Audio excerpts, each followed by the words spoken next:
Hello traders. आज बात करेंगे एक नए स्टॉक के बारे में। इस स्टॉक से हर कोई रूबरू नहीं है, ज़्यादा लोग इसको जानते नहीं है। मृदेश्वर सैरामिक्स। ठीक है।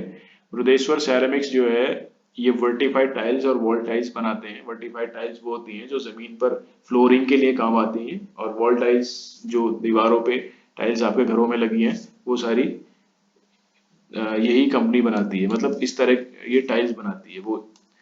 ठीक है।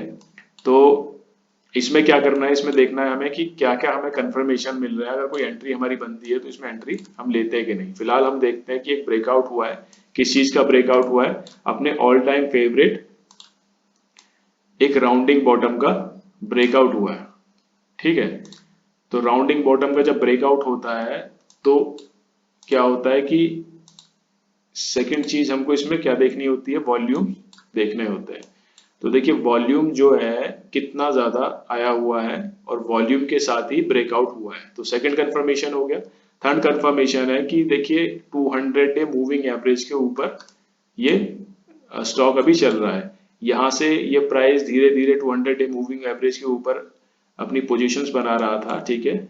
बाइंग सेलिंग यहाँ पर चल रही थी, और इसके बाद इसने एक यहाँ तक के लिए एक मूव दिया। उसके बाद वापस आके 200 डे मूविंग एवरेज को ही टच करके ये ऊपर चला गया, और अब इसकी फाइनल एंट्री यहाँ पर, फाइनल ब्रेकआउट इसका हो गया है। ठीक है। ये इसमें एक चीज देखने लायक है, बहुत ही सुंदर चीज है। ये देखिए बार बार इसमें वॉल्यूम्स आ रहे हैं, बार बार वॉल्यूम्स आ रहे हैं, और प्राइस धीरे धीरे ऊपर जा रहा है। अब इन वॉल्यूम्स का क्या चक्कर है ना? क्या चक्कर है? मतलब यहाँ तो प्राइस, यहाँ वॉल्यूम्स आए, यहाँ वॉल्यूम्स आए, लेकिन प्राइस नीचे गया। यहाँ कुछ नहीं हुआ, यहाँ पे कुछ नहीं हुआ, यहाँ पर भी कुछ नहीं हुआ। तो इसका क्या मतलब है? इसका मतलब देखो ये है कि जब बड़े इन्वेस्टर पैसा डालते हैं ना, तो वो एक साथ इतना पैसा नहीं डाल सकते। वो थोड़ा थोड़ा अमाउंट इन्वेस्ट करते हैं। जब प्राइस एक फेयर वैल्यू पे आता है, वो एंटर होते हैं, प्राइस ऊपर जाता है, वापस नीचे आता है जब, है ना, तो वो फिर से एंट्री लेते हैं, प्राइस ऊपर जाता है, फिर नीचे आता है, फिर फेयर वैल्यू पे एंट्री लेते हैं। तो इस तरह से वो हर एक स्विंग पे एंट्री लेते हैं। वो हमारी तरह नहीं है कि हम भाई यहाँ से यहाँ खरीदा और यहाँ बेच दिया, वो ऐसा नहीं करते हैं। तो इसी तरह उनका बाइंग पैटर्न होता है। तो उनके बाइंग पैटर्न को फॉलो करके हम अपना प्रॉफिट बना सकते हैं। तो फाइनली अब यहाँ पर इनकी जो बड़े इन्वेस्टर्स हैं, इनका बाइंग कंप्लीट हो गई है। ठीक है। अब यहाँ पे जब ये ब्रेकआउट हुआ है तो वॉल्यूम देखिए कितना ज्यादा है। अब ब्रेकआउट के बाद क्या होगा कि ब्रेकआउट के बाद ये अपना और ज्यादा पैसा लगाएंगे प्राइस को ऊपर ले जाने के लिए, ताकि ये प्रॉफिटेबल हो सके। और जो रिटेल ट्रेडर्स हैं, आप और मेरी तरह, वो भी यहाँ पर एंट्री लेंगे।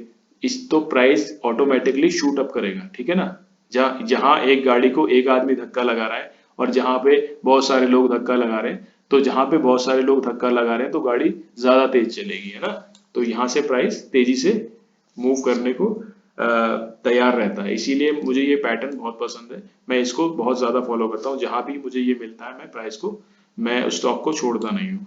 ठीक है। तो अब इसमें क्या करना है? ठीक है। इसमें ये करना है, हम इसको आरएसआई भी चेक कर लेते हैं एक बार। आरएसआई देखिए 78 पर चल रहा है वीकली पर।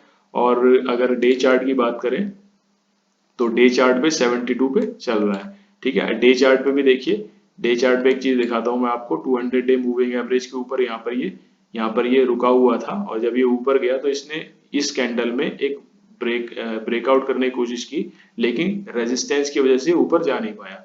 प्राइस फिर नीचे आया और यहाँ पर कंसोलिडेट करने लगा।